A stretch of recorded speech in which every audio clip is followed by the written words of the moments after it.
Kemarin nih saya ini menimbulkan sedikit permasalahan di media sosial. Dan menurut saya harus sikapi karena ini sudah berbicara dari mana saya datang. Saya ini dipertanyakan ke Syirni. Dipikir saya ini bukan orang Makassar, saya pendatang. Tapi tidak apa-apa, karena saya harus menjelaskan. Saya punya nenek orang Jeneponto, orang Torate. Saya datang dari keturunan Karai-Karai. Saya datang ke sini bukan mau unjuk kalau saya ini orang hebat, bukan. Saya ini mau minta maaf karena saya ini akhirnya membuat keresahan. Keresahan ini ditimbulkan karena permasalahan saya dengan salah satu pihak yang mengaku dirinya dari suku kita juga. Saya menganggap kalau memang sama-sama dari suku kita, kita itu punya prinsip yang kita junjung sebagai jati diri yang kita namakan Syirni. Dia bermasalah dengan saya, kemudian saya bicara Syirni itu, tapi tema neseng kalau saya bilang. Artinya jangan sarebatkan. Tunjuk orang mau hajar. Kan belum jelas dulu perkaranya. Saya kan juga bisa menjelaskan kepada beliau. Tapi beliau sudah mengeluarkan ancaman yang mengakibatkan kekhawatiran buat saya. Ada keluarga, ada nenekku, semua telepon saya. Jari-jariku. Kenapa ada orang berani kasih begitu? Kau harus mengambil tindakan. Maka saya mengambil tindakan kemarin. Dan saya anggap tindakan saya ini juga ada hal yang perlu saya klarifikasi kepada kita semua. Bukan tujuanku untuk mengadu Bugis Makassar. Itu bodoh. Saya cari mati. Tujuanku adalah menantang pribadi beliau yang sudah mengeluarkan ucapan mau menghajar saya. Supaya itu dibuktikan. Dan saya datang ke rumahnya dengan juga sudah konfirmasi kepada beliau. Saya sudah konfirmasi kepada beliau, kemudian saya juga sudah dikasih alamat. Saya datang baik-baik. Kalau kita lihat videonya, saya datang baik-baik. Saya sempat digertak. Wah, orang Makassar.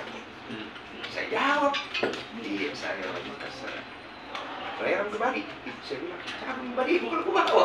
Santai di saya. Saya besar di Makassar, ngepuiseng nih. Cuma masuk bertamu kamu begitu. Saya datang mau bertamu baik-baik. Jadi akhirnya setelah berdebat, saya diizinkan masuk. Saya bicara nih, katanya mau hajar saya. Kemudian beliau berkata bahwa, oh saya sudah klarifikasi. Oke, saya dengarkan.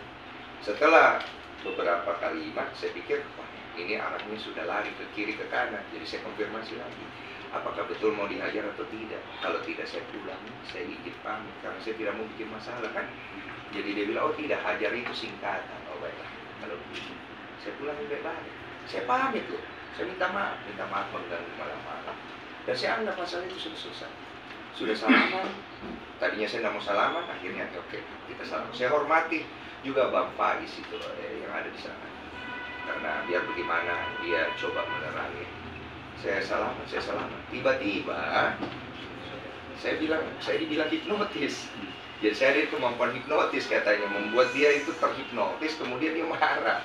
Dan akhirnya dia melaporkan saya ke kantor polisi dan membawa unsur rasi ke atas perintah publik. Kemudian saya akhirnya mengambil sikap setelah kemarin bapak-bapak yang melaporkan saya menghubungi saya. Beliau dengan jantannya memang kesatria bicara sama saya. Ini sepertinya kita salah tangkap banyak. Saya bilang iya, bagaimana? Mereka jelaskan. Saya pun meminta maaf kepada beliau karena saya anggap di sini saya juga ada salah. Akhirnya kita jelas dan kemudian beliau memutuskan untuk menarik laporan dan menyelesaikan masalah dengan baik dengan saya. Maka saya membuat video di sosial media menyampaikan niat baikku bahwa ini urusanku pribadi dengan pihak FA. Saya tidak ada sangkut pautkan ini antara Bugis Makassar. Kenapa saya bawa itu? Karena beliau menyatakan dirinya Bugis, saya Makassar. Satu prinsip, Syirni. Kalau ada, taruh gaul. Kalau berani bicara, berani berbuat. Saya bukan mau unjuk hebat, bukan. Itu yang saya diajarkan kasihan. Itu menjadi diri kita dari leluhur-leluhur kita. Cuma saya juga tidak mau ribut. Kalau saya pikir sudah selesai, sudah lah. Tapi kemudian diperpanjang ke koridor lain, koridor hukum, saya mengerti. Tidak apa-apa, itu kan hak orang. Artinya saya harus hadapi. Makanya saya hadapi ini semua. Saya datang ke kita semua dengan dengan bersikap kesatria seperti bagaimana saya jaga diriku. Saya minta maaf sama kita semua, bapak-bapak senior-seniorku yang merasa tersinggung. Kita lihat mataku. Saya datang dengan niat karena dari sana kampung, maka nggak bisa besar dari sana. Dari sana darahku. Memang bapak kurang pandang, tapi saya besar di Makassar. Tidak mungkin kubuang darah aku ini. Tidak mungkin. Jadi saya mau jaga gitu, supaya saya pulang di kampungku, ketemu tua-tua aku, boy, karen-karenku, lakui saya jari-jari lidah. Itu seperti saya cukup begitu saja.